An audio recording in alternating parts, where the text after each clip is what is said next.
এরপরে হিমাংশু সরকার বাবু, আপনি তৈরি থাকবেন। হিমাংশু সরকার।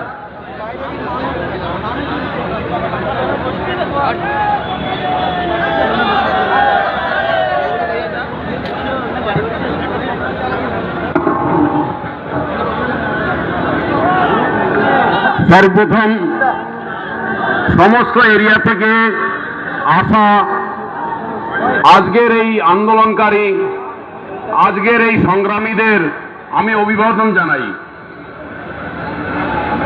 তারপর একটু ব্যাকগ্রাউন্ড আমাদের জানা দরকার আছে, আমি একটু ব্যাকগ্রাউন্ডের সম্বন্ধে বলবো।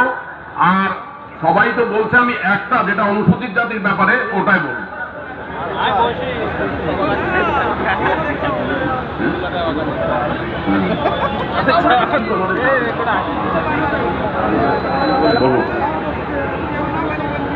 আমাদের সঞ্চালক মহোদয়ের নির্দেশ হয়েছে